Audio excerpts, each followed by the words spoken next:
Welcome to the Explainer. Okay, let's just dive right into this. Today, we're fundamentally rethinking network security.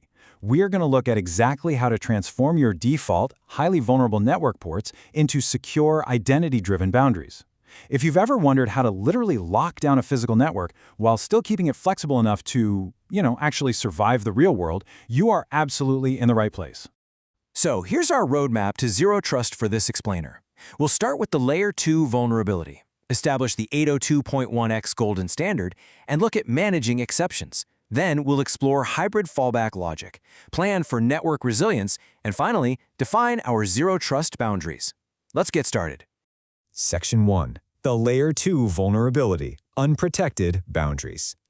Before we can build a fortress, we really need to understand the terrifying reality of factory default network configurations. In most out-of-the-box setups, a physical connection equates to absolute trust. If you can plug it in, you're in. Notice the red stop hand icons here. They visually emphasize exactly where our physical defenses just completely fail in a default state. In scenario A, someone unplugs a PC, plugs in a rogue switch, and instantly expands their attack surface. In scenario B, they plug in a rogue wireless router, creating an invisible backdoor. And in scenario C, an unauthorized user literally just plugs straight into the wall and gets immediate access to internal VLANs. We have got to move away from trust by physical connection and demand trust by authentication. That brings us to Section 2, the 802.1x golden standard, the AAA triangle.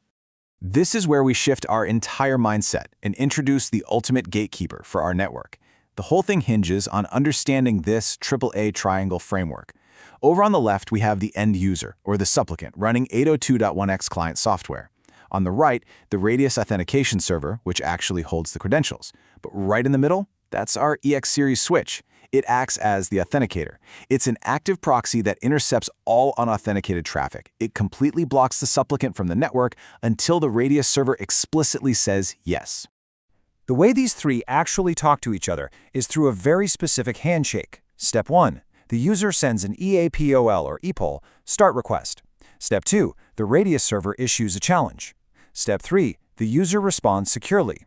And Step 4. If everything matches up perfectly, the Radius server sends an access accept.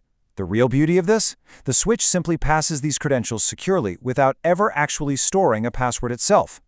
Watching this exact sequence in action, notice how the traffic is literally changing languages. On the left side of the switch, the supplicant is communicating via EAP over LAN. That's Layer 2 traffic. The EX switch effortlessly translates that into Radius UDP traffic on the right side to talk to the server. It's just a seamless, highly secure proxy translation. But you might be wondering, how strict is that switch actually going to be? Well, that depends entirely on your supplicant mode, and we have a massive contrast here. Single mode is the default, and honestly, it's the lowest security. Once the first device authenticates, the port is just wide open for any piggybacking device. Compare that to multiple mode, which demands high security by requiring every single individual MAC address to authenticate before passing any traffic. Let's look at this visually. In single mode, host A authenticates, but the switch completely ignores host B and C coming through a rogue hub. They just ride right in. No way! But with single secure, it brilliantly shuts down those rogue hubs by automatically dropping traffic from any new MAC address. Finally, multiple mode is the perfect fit for mixed environments, like a VoIP phone chained to a PC, because it actively forces each of them to prove exactly who they are. Moving on to Section 3, Managing Exceptions, Handling Guests, and IoT. Because in network engineering, we all know that not every device supports standard 802.1x. We have to manage these inevitable exceptions. The most common exception is headless IoT devices, like printers or IP phones, that simply don't have 802.1x software. In this case, the switch acts intelligently. It actively takes the printer's MAC address and sends it directly to the Radius server for verification against an approved list.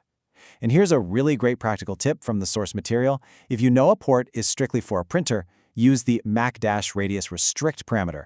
It completely skips the agonizing 802.1x timeout wait and executes MAC radius instantly. Real game changer. The second major exception is handling guests, or bring your own device scenarios. Here, we actually pivot from Layer 2 to Layer 7. When a guest tries to access a web page, the switch intercepts that HTTP request and forces a captive portal redirect. They have to type in their credentials on a web page, which the switch then passes securely to the Radius server. Let's synthesize all of this so we can view it like an architect. This matrix gives you the exact comparative security levels right at a glance. 802.1x, that's your highest security with dynamic VLAN support. MAC Radius is medium security, simply because MACs can be spoofed. Captive Portal is also medium security, but note this, it doesn't support Radius dynamic VLAN assignment. And Static Bypass, where we just whitelist a MAC on the local switch, well, that's your absolute lowest security last resort. Section 4. Hybrid Authentication Fallback Logic, Automated Triage. So, we've got all these different tools now, but it all comes down to this really high-stakes question. What actually happens when a device plugs in and standard 802.1x completely fails? Does the network break? Does it just lock the user out entirely? The answer lies in automated fallback logic. Following this flow, the switch first tries 802.1x. If the device doesn't respond, the switch doesn't panic, right? It gracefully degrades. It checks to see if MAC Radius is enabled and sends the MAC address. If that fails, it drops down again and intercepts web traffic for a captive portal. And if all of those fail, only then does it drop the device into a restricted guest VLAN or reject it entirely. It's just seamless, automated triage. But be warned, there is severe friction in mixed environments. Notice what happens when an 802.1x enabled PC plugs into a switch that doesn't support authentication. The PC sends its EAP requests, gets absolutely no answer, hits its retry limit, and then basically says, well, I guess the network is safe, and starts sending open traffic. It fails open, leaving the network completely unprotected. Your infrastructure absolutely has to match your endpoints. Section 5. Designing for network resilience, planning for failure. We've covered how to authenticate users, but what about the ultimate disaster scenario? What happens if your central Radius server goes completely offline? If the server dies, the EX switch has to make a critical server fail fallback decision. You basically have 4 choices. Deny is the default. It just cuts everyone off, prioritizing maximum security. Permit does the exact opposite, opening the floodgates for business continuity. But the real sweet spots are often sustain, which keeps already connected devices online but rejects new ones, or move, which forces everyone into a highly restricted, predefined safety VLAN until the server recovers. To ground all this theory in reality, here's how an admin actually monitors this on the ground. By running the show.1x interface detail command, you instantly see the port's true posture. You can verify if it's strictly in single mode, check exactly how many times the device has retried, and confirm if MAC Radius and MAC Radius Restrict are actually enabled. It completely takes the guesswork out of troubleshooting. Finally, Section 6, Building Zero Trust Boundaries, the Architect Blueprint. It's time to elevate everything we've learned, from EAP packets to fallback logic, into high-level, indispensable architectural principles. To permanently shift away from trust by connection, you really must adopt these 3 core rules as your blueprint. Number 1, default deny and least privilege. Lock every port down. Number 2, adaptive authentication. Let the switch auto-navigate between 802.1x, MAC Radius, and portals. And number 3, design for resilience. Always have a plan for when the server fails. Bringing this entire mindset together, the padlock represents our uncompromising Layer 2 default deny using strict supplicant modes. The gears represent the seamless, adaptive degradation to handle legacy printers and guests without breaking a sweat. And the bridge represents our dynamic VLANs and fallback strategies, ensuring that even when the core fails, the business survives securely. So, I'm going to leave you with this final thought. Look closely at your own infrastructure. Is your network boundary currently sitting at factory default, just waiting for a rogue switch to be plugged in? Or are you ready to implement this blueprint and let your switches become the ultimate gatekeepers?